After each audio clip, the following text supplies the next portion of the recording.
October 7th, 1949, 7 p.m. A young actress kisses her 5-year-old daughter goodnight, tells her she'll be back in 2 hours, and walks out the door into the Hollywood night. She was never seen again. Her name was Jean Spangler, and what happened to her remains one of Hollywood's most haunting unsolved mysteries. If you love discovering the untold stories behind Hollywood's darkest moments, please like this video and subscribe to our channel. Hit that notification bell because we uncover the mysteries that Hollywood tried to bury. Jean Spangler was 27 years old, beautiful, ambitious, determined to become a star. She'd appeared in small roles in films like Young Man with a Horn with Kirk Douglas, and she was dancing in the chorus lines of Hollywood's biggest productions. But Jean had struggles that most people didn't see. She was divorced from her husband Dexter Benner, fighting for custody of their daughter Christine. Money was tight. Hollywood dreams were expensive. And on that October evening in 1949, Jean told her sister-in-law Sophie she was going out for a couple of hours. She was meeting someone for work. She'd be back by 11 p.m. She never came home. When Jean didn't return that night, her family wasn't immediately worried. Maybe she'd stayed at a friend's place. Maybe she'd gotten a last-minute job opportunity. But by October 8th, when Jean still hadn't come home, Sophie called the police. The police began investigating. They checked Jean's apartment, talked to her friends, contacted studios where she worked. Nothing. No one had seen her. No one knew where she'd gone. And then, 2 days after Jean disappeared, on October 9th, a groundskeeper at Griffith Park made a disturbing discovery: Jean's purse. It was lying near the entrance to Fern Dell, a secluded area of the park. The purse was open, and inside was something that would launch one of Hollywood's most intensive investigations: a note. The note was torn, hastily written, and incomplete, but what it said was chilling. Can't wait any longer. Going to see Dr. Scott. It will work best this way while Mother is away. The note was signed, but the signature was torn off. Only 2 words were visible at the bottom. Kirk. Kirk. The police immediately thought of Kirk Douglas, the rising Hollywood star who Jean had worked with just months earlier. He was questioned extensively. Kirk Douglas provided his alibi. He was in Palm Springs on October 7th, preparing for another film. Multiple witnesses confirmed his location. He'd barely known Jean Spangler beyond their brief work together. The police cleared him, but the question remained: who was Kirk? And more importantly, who was Dr. Scott? The police searched for any doctor named Scott in Los Angeles. They found dozens. They interviewed every single one.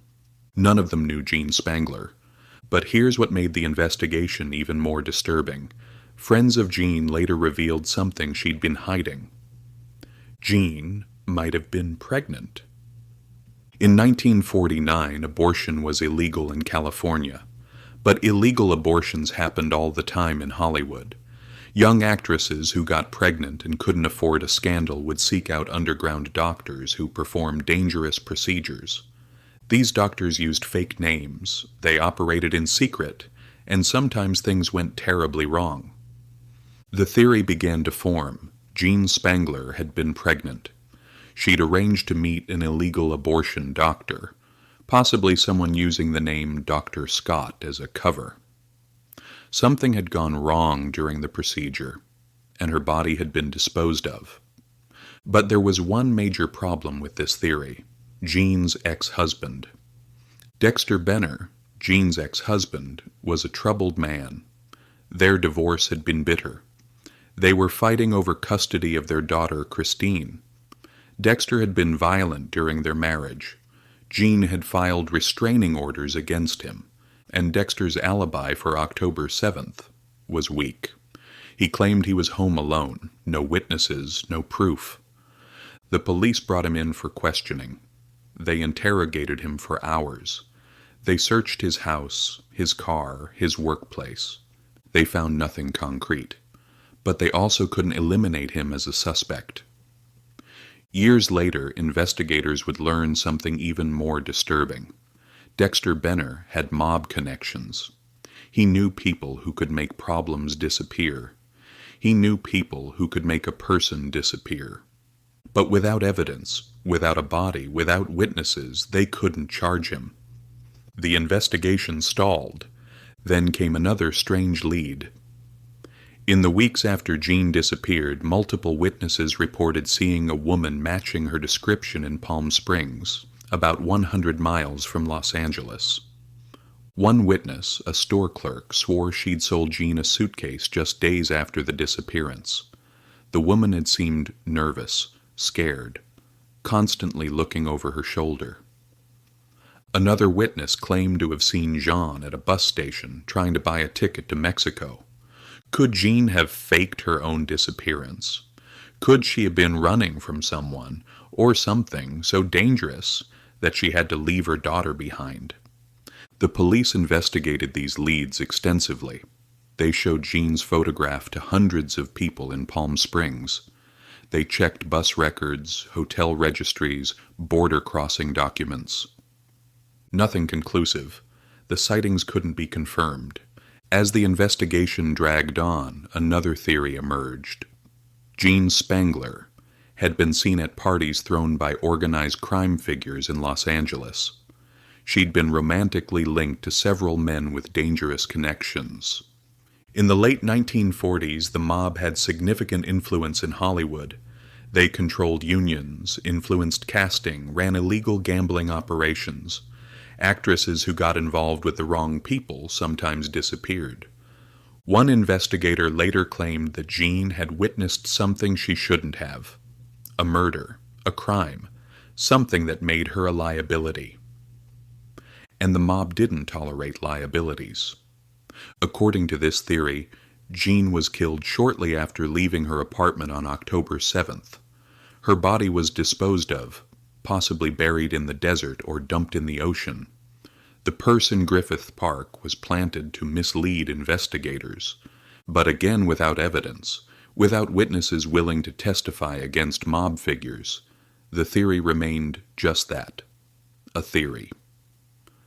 Jean Spangler wasn't the only woman to disappear in Hollywood during this period.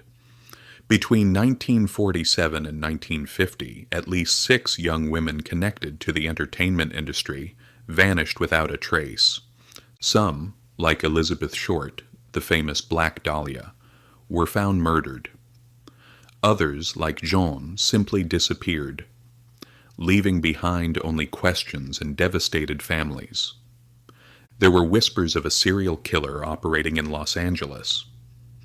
Some investigators believed the disappearances were connected. Others thought they were separate tragedies, each with its own dark explanation. Jean's case was grouped with these other disappearances, but no concrete connections were ever established. Today, 75 years later, Jean Spangler's disappearance remains unsolved. Her daughter Christine, who was 5 years old when her mother vanished, grew up without ever knowing what happened. Christine died in 2000, still searching for answers. She spent decades following leads, talking to investigators, hoping someone would finally tell her the truth about that October night in 1949. The case file remains open with the Los Angeles Police Department, but with all witnesses now deceased, with evidence long gone, with memories faded, the truth may never be known. So, what really happened to Jean Spangler? Let's review the theories. Theory 1. Illegal abortion.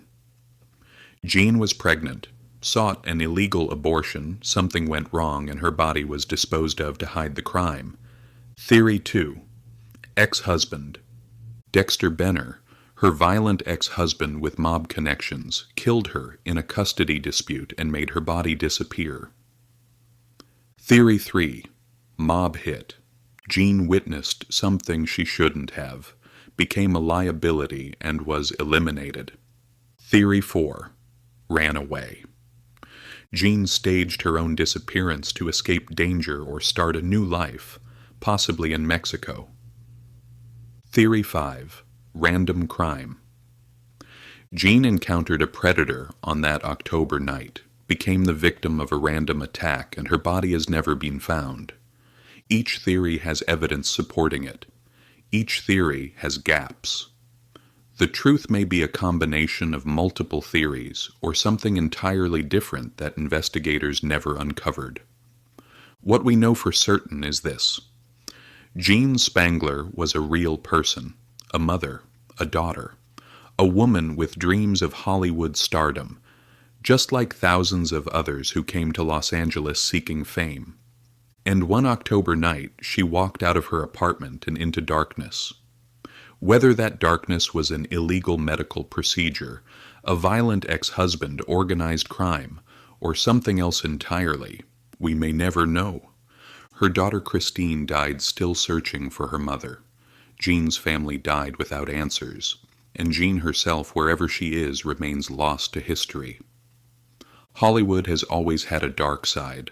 Behind the glamour, the bright lights, the red carpets, there are stories of people who disappeared, who were exploited, who were destroyed by the very industry they dreamed would make them stars. Jean Spangler's story is one of those stories, and until someone comes forward with the truth, it will remain Hollywood's most haunting mystery. If you found this story compelling, please share it. Maybe somewhere, someone knows something. Maybe after 75 years the truth can finally come out. What do you think happened to Jean Spangler? Let me know in the comments below. And remember, behind every unsolved mystery is a real person, a real family, and real grief that never found closure. Subscribe for more untold stories from Hollywood's darkest corners. Until next time.